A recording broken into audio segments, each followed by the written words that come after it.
ಒಂದೂರಲ್ಲಿ ಒಂದು ದೇವಸ್ಥಾನ ಇತ್ತಂತೆ. ಆ ದೇವಸ್ಥಾನಕ್ಕೆ ಪ್ರತಿನಿತ್ಯ ಬಂದು ಒಂದು ಅಜ್ಜಿ ಕಸ ಗುಡಿಸಿ ಹೋಗ್ತಿದ್ರಂತೆ. ಈ ಕಾಲದಲ್ಲಿ ಕೊಟ್ಟಿರುವ ಸಂಬಳಕ್ಕೆ ನಿಯತ್ತಾಗಿ ಕೆಲಸ ಮಾಡೋರು ಕಡಿಮೆ ಕಣ್ರಿ. ಅಂಥದ್ರಲ್ಲಿ ಆ ಅಜ್ಜಿ 1 ರೂಪಾಯಿ ಕೂಡ ತೆಗೆದುಕೊಳ್ಳದೆ ಆ ದೇವಸ್ಥಾನಕ್ಕೆ ಬಂದು ಪ್ರತಿನಿತ್ಯ ಆ ದೇವಸ್ಥಾನದ ವಠಾರವನ್ನು ಸ್ವಚ್ಛ ಮಾಡ್ತಿದ್ರು.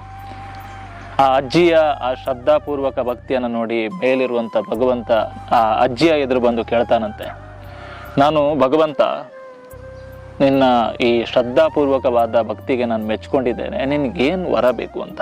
ಆವಾಗ ಅಜ್ಜಿ ಹೇಳ್ತಾಳಂತೆ, ನನಗೆ ಯಾವುದೇ ವರ ಬೇಡ, ನೀನು ಅಲ್ಲಿಂದ ಬಂದಿಯಲ್ಲ ನನಗಷ್ಟೇ ಸಾಕು ಅಂತ. ಮತ್ತೆ ಭಗವಂತ ಹೇಳ್ತಾನಂತೆ, ನಾನಷ್ಟು ದೂರದಿಂದ ಬಂದಿದ್ದೀನಿ, ನನ್ನ ಮನಸ್ಸನ್ನು ನೋಯಿಸಬೇಡ, ಏನಾದರೂ ವರ ಕೇಳು ಅಂತ. ಆವಾಗ ಅಜ್ಜಿ ಹೇಳ್ತಾಳಂತೆ, ವರ ಕೊಡೋದಾದರೆ ನನ್ನ ಜೀವನದ ಉಸಿರಿರೋ ತನಕ ನಿನ್ನ ಭಕ್ತಿ ಮಾಡೋಕೆ ಹಾಗೆ ದೇವಸ್ಥಾನದ ಸ್ವಚ್ಛ ಮಾಡೋಕೆ ಶಕ್ತಿ ಕೊಡಂತ.